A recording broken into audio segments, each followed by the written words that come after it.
বন্ধুরা, ঘরে কি কিছুই নেই? কোনো সমস্যা নেই, শুধু পুঁইশাক থাকলেই হবে। পুঁইশাক দিয়ে খুবই সহজে ঘরোয়া কিছু উপকরণ দিয়ে বানিয়ে নিতে পারবেন মজাদার পুঁইশাকের এই বড়াটি। বন্ধুরা, তো চলুন আপনাদের বানিয়ে দেখাই। তো পুঁইশাকগুলো ধুয়ে নিচ্ছি।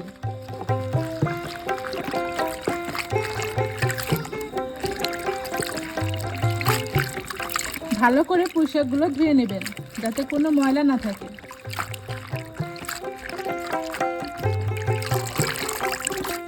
এবার ধনিয়া পাতাগুলো ধুয়ে নিচ্ছি।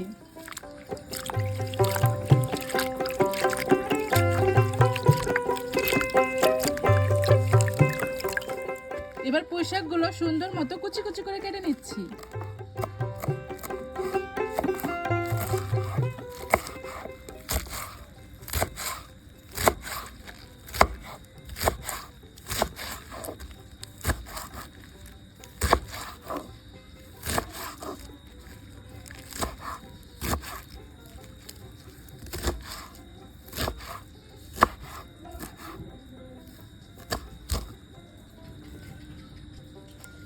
এবার একইভাবে ধনিয়া পাতাগুলো কুচি কুচি করে নিচ্ছি।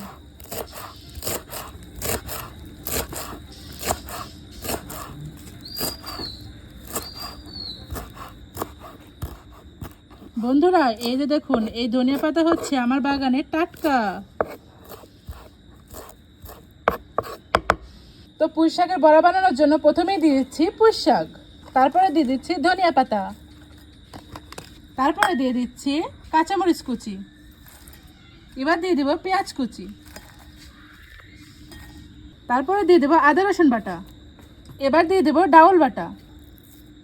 আমি আগে থেকে মসুরি ডাল বেটে রেখেছিলাম, সেটা দিয়ে দিলাম। তারপরে দিয়ে দিচ্ছি হলুদের গুঁড়ো, ধনিয়া গুঁড়ো, মরিচের গুঁড়ো, সামান্য পরিমাণে জিরা, তারপরে দিয়ে দেবো হালকা পরিমাণে কালো জিরা।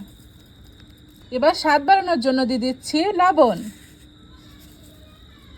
পরিমাণ মতো লবণ দিয়ে দিবেন। সামান্য পরিমাণে কর্নফ্লাওয়ার দিয়ে দিচ্ছি। বড়াটি মচমচে করার জন্য আটা দিয়ে দিচ্ছি। এবার ভালোভাবে মাখিয়ে নেব।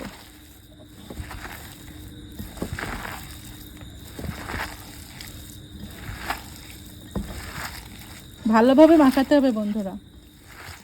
তো আমি যে উপকরণগুলো ব্যবহার করেছি, আপনারাও চেষ্টা করলে এগুলো ব্যবহার করতে পারবেন যদি আপনাদের ঘরে থাকে, আর যদি না থাকে তাহলে সাধারণভাবে বানাতে পারবেন।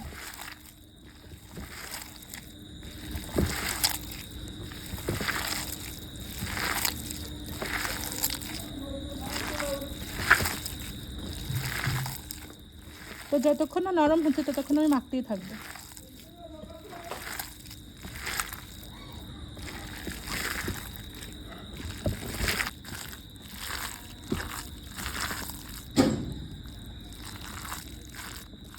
তো আমার মিশ্রণটি বানানো শেষ। তো চলুন বড়াটা বানিয়ে নিচ্ছি।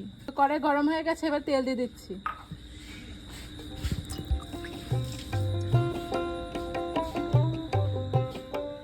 তেল গরম হয়ে গেছে, এখন আমি এক এক করে বড়াগুলো দিয়ে দিচ্ছি।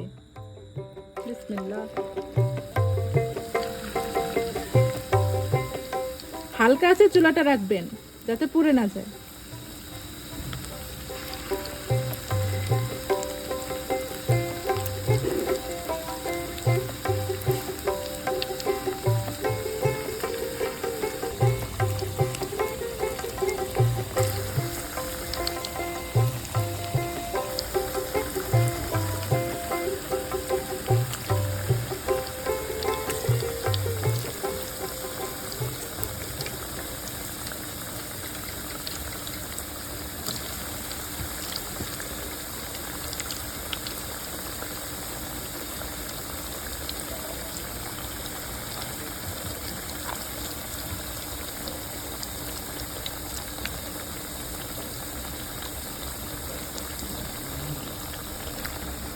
আস্তে জাল দিয়ে আস্তে আস্তে এভাবে নাড়তে থাকবেন।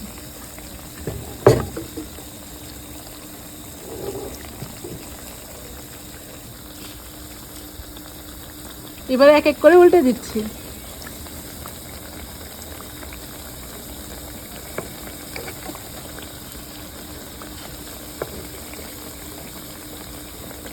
আস্তে আস্তে উল্টাতে থাকবেন যাতে ভেঙে না যায়।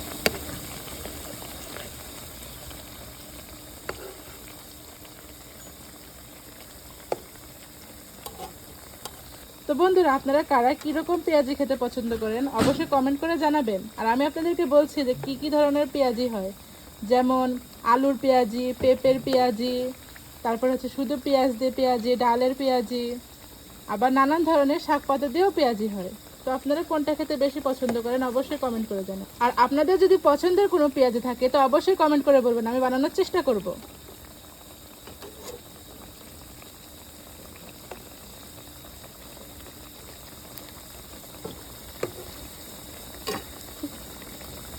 তো আমার সবগুলো উল্টানো শেষ, এবার এপাশ হওয়ার অপেক্ষা। তো প্রায় পেঁয়াজি ভাজা শেষ, তার একটু অপেক্ষা করতে হবে। তো পুঁই শাকের বড়া প্রায় ভাজা শেষ, আর একটু লাল লাল হতে হবে, তাহলে খেতেও মজা লাগবে।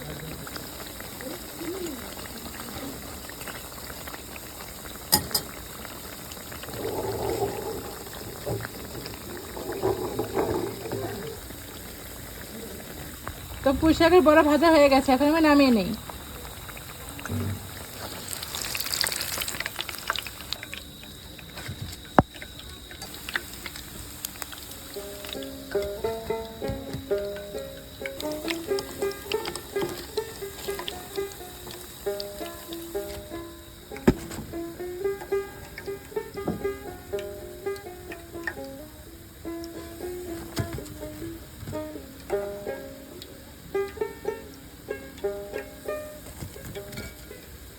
তো হয়ে গেল আমার ঝটপট পুঁই শাকের বড়া। তো বন্ধুরা দেখুন, ঘরোয়া পদ্ধতিতে কি সুন্দর একটি রেসিপি করে ফেললাম। তো অবশ্যই আপনারা বাসায় ট্রাই করবেন, আর খেয়ে অবশ্যই কমেন্টে জানাবেন যে কেমন হলো। তো এবার আমি ভেঙে দেখাচ্ছি, দেখুন কি সুন্দর ভিতরে ভাজা হয়েছে।